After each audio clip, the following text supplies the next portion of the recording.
Welcome back to the Infernal Brotherhood of the Scruffy Looking Nerf Herders. Today we're cracking open the first deep dive into our new series on the Star Wars Rules Companion. We're starting exactly where every chapter begins, with Chapter 1, Attributes and Skills. In the original 1987 core rules, attributes and skills were a solid framework for everything you did in the galaxy. But while those 6 core attributes haven't changed, the Rules Companion introduces vital updates to how we read our dice and how game masters set the stakes for our actions. If you've ever wondered why your character has a 3D plus 2 instead of just 4D, or how to distinguish between a difficult task and a really difficult one, this is the episode for you. Let's start with the math that powers the engine: dice and pips. In this system, everything is measured in 6-sided dice, but the Rules Companion better defines those pips, which are the little +1s and +2s that modify your rolls. There's a key distinction here that every player needs to know, and that is how we handle rounding.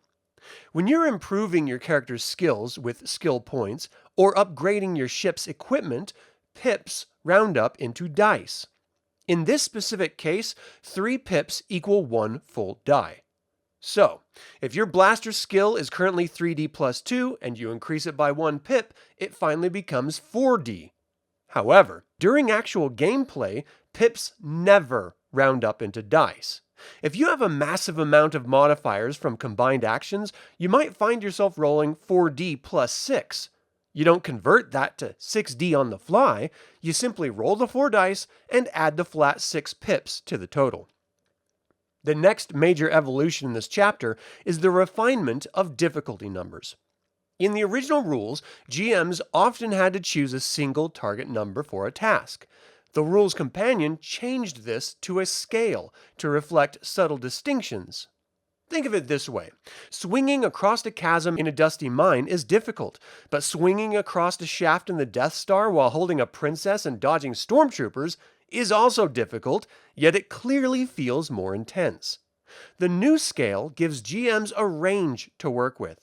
Very easy tasks fall between 3 and 5, while easy is 6 to 10. Moderate actions are 11 to 15, and difficult jumps from 16 through 20.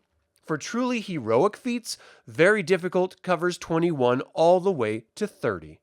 This flexibility allows the GM to reward clever planning or penalize bad luck without having to jump to an entirely different difficulty tier.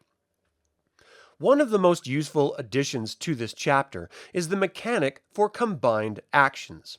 This allows a team of rebels to work together to achieve a single task more effectively in a single round. When characters combine, you designate one person as the leader. That leader uses their skill or attribute for the role. But every supporting character adds a bonus. Specifically, every supporter adds 1 pip for every full die they have in that skill. If you have 3 rebels with 4D repair skill assisting a lead mechanic, each one adds 4 pips, giving the leader a massive +12 bonus to their total. This is a great way to show teamwork, though it does count as an action for everyone involved. In high-pressure situations like combat, the number of people who can help is limited by the leader's command skill, and coordinating this teamwork is actually considered an action for the leader themselves. This action is also available to the Empire. Stormtroopers may combine their fire as well, and if the leader is wounded, the lead firer is shifted to another stormtrooper. This represents a squad of stormtroopers firing in a disciplined volley to ensure a hit against even the most agile rebel heroes. This coordination allows even low-level troopers to hit legendary targets, making it nearly impossible for a character to dodge out of the way. There are some limitations to this new action, however. If a character takes multiple actions in a round, their die code is reduced as per the standard rules. In addition, certain skills cannot be combined, such as dodge, parry, beast riding, or starship piloting. You also cannot combine perception rolls to notice something, though you can combine for a search or con attempt. Finally, for GMs who want to add a layer of mystery to the table, the Rules Companion introduces the Uncertainty die as an optional rule. This isn't about taking away from your skill. It's about adding suspense to tasks where your character wouldn't immediately know the outcome, like plotting a hyperspace course or searching for a hidden rebel base. Here's how it works. The GM tells you to add between 2 to 4 extra dice to your normal skill roll.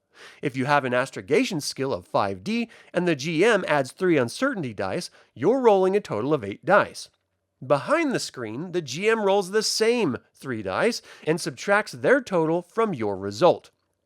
Because the GM doesn't have to tell you what they rolled, you might end up with a successful 14, but the GM can still give you a worried look and tell you the jump feels off, leaving you to sweat until you actually drop out of hyperspace. It's a perfect way to keep players on edge and immersed in the uncertainty of the galaxy. These refinements turn the D6 system into a truly robust engine that could handle anything from a simple bar brawl to complex tech repairs. By standardizing the PIP system and expanding the difficulty scales, the Rules Companion gives us the tools to play a more nuanced game without losing that fast-paced, cinematic Star Wars feel. Thank you all for tuning in. We invite you to subscribe to this channel and click the bell to get notified about our next video. You can now join the Infernal Brotherhood through YouTube memberships and even become a patron on Patreon. Don't forget to pick up some custom-designed Star Wars apparel or even Star Wars tabletop role-playing games by following the links in the description below.